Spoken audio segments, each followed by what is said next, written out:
semuanya, perkenalkan nama saya Joy Grace Bestari Simamora.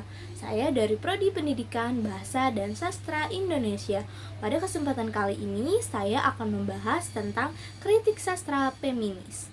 Kritik sastra feminis adalah pendekatan dalam analisis sastra yang berfokus pada bagaimana karya sastra tersebut merepresentasikan dan mengkonstruksi pengalaman, identitas, dan peran gender, khususnya dalam konteks perempuan.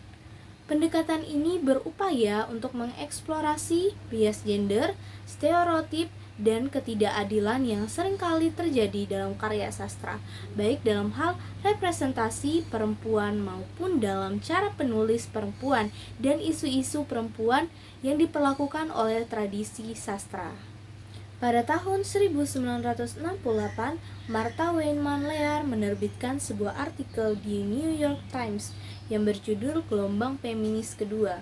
Kemudian yang memunculkan metafora atau gelombang untuk mengategorikan feminisme menjadi 4 gelombang.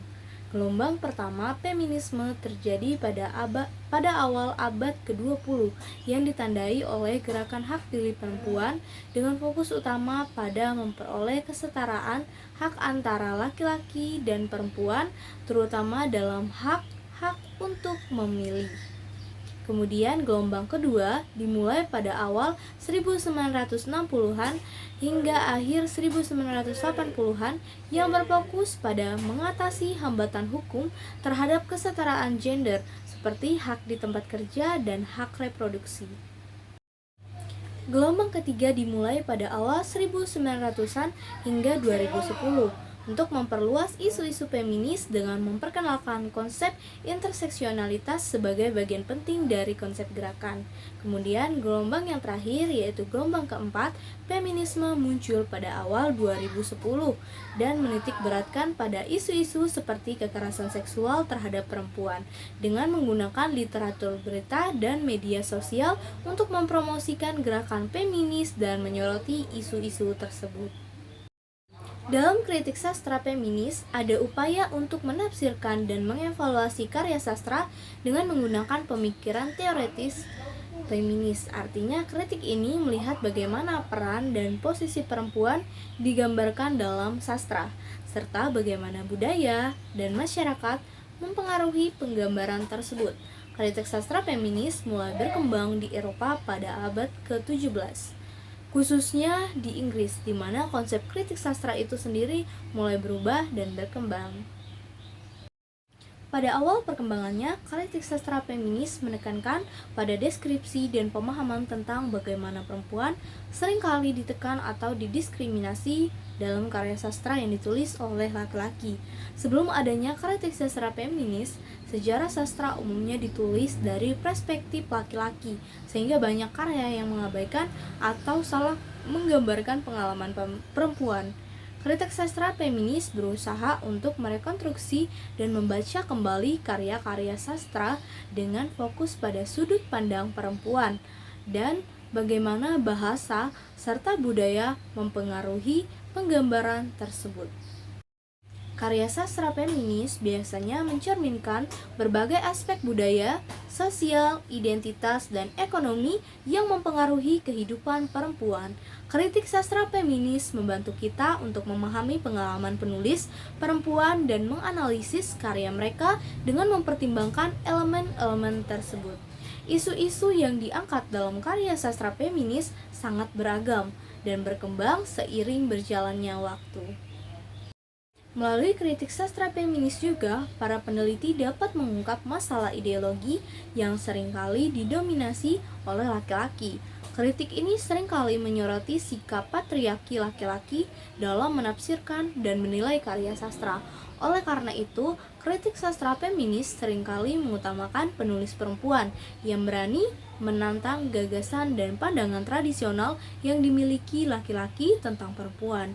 Dengan kata lain, kritik sastra feminis berusaha untuk mengubah cara pandang kita terhadap peran dan representasi perempuan dalam sastra, sehingga lebih adil dan lebih setara. Ada beberapa tokoh penggerak feminisme, salah satunya Betty Friedan. Betty Friedan adalah salah satu tokoh penting dalam gerakan feminis di Amerika Serikat, terutama pada era 1960-an. Dia terkenal dengan bukunya The Feminine Massacre pada 1963 yang menjadi katalis utama bagi gelombang feminisme kedua.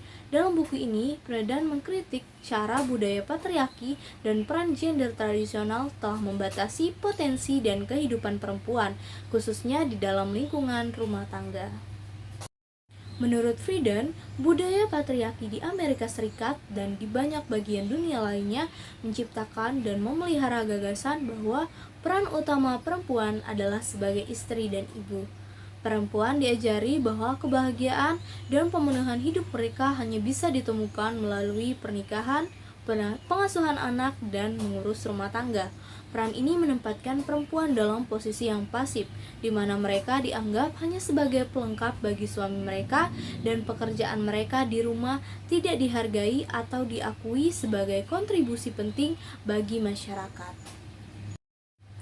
Friedan menyebut keadaan ini sebagai masalah yang tidak memiliki nama, sebuah istilah yang merujuk pada perasaan ketidakpuasan dan frustasi yang dialami banyak perempuan, meskipun mereka hidup sesuai dengan peran tradisional yang ditetapkan bagi mereka. Banyak perempuan pada waktu itu merasa tidak bahagia dan tidak terpenuhi, tetapi mereka tidak bisa mengekspresikan ketidakpuasan mereka karena masyarakat mengajarkan bahwa mereka seharusnya merasa bahagia dengan peran domestik mereka itu. Dan berpendapat bahwa peran gender tradisional ini tidak hanya membuat perempuan menjadi pasif, tetapi juga merampas hak mereka untuk menjalani kehidupan yang lebih bermakna dan produktif di luar rumah. Budaya patriarki ini membuat perempuan merasa bahwa mereka tidak memiliki pilihan selain menjadi ibu rumah tangga yang setia dan mengabdi, meskipun mereka mungkin memiliki impian, ambisi, dan potensi untuk melakukan lebih banyak hal di luar peran tersebut. Selain itu, Friedan juga mengkritik media, iklan, dan pendidikan yang terus-menerus mempromosikan citra perempuan sebagai ratu rumah tangga yang sempurna, yang hanya peduli pada kecantikan, mode, dan kehidupan rumah tangga. Citra ini menurut Friedan tidak hanya memperkuat peran gender yang sempit, tetapi juga membuat perempuan sulit untuk membayangkan atau mengejar karir di luar rumah. Dengan mengungkapkan dan mengkritik cara-cara di mana perempuan diabaikan dan dipasifkan oleh budaya patriarki, Friedan juga mendorong perempuan untuk mempertanyakan peran tradisional mereka dan mencari jalan baru untuk hidup yang lebih otonom dan memuaskan. Dia mendorong perempuan untuk mengejar pendidikan, karir, dan kehidupan yang lebih luas, yang tidak hanya dibatasi oleh peran domestik. Gerakan ini pada akhirnya membuka jalan bagi perempuan untuk lebih aktif di ranah publik, baik dalam pekerjaan, politik, maupun berbagai bidang lainnya. Pandangan Friedan membantu memicu perubahan besar dalam pandangan masyarakat tentang peran gender, yang hingga saat ini terus diperjuangkan dan dikembangkan oleh gerakan feminis. Jadi itulah tadi penjelasan singkat mengenai teori kritik sastra feminis. Saya juga Grace Bestari Simamora, pamit undur diri. Terima kasih.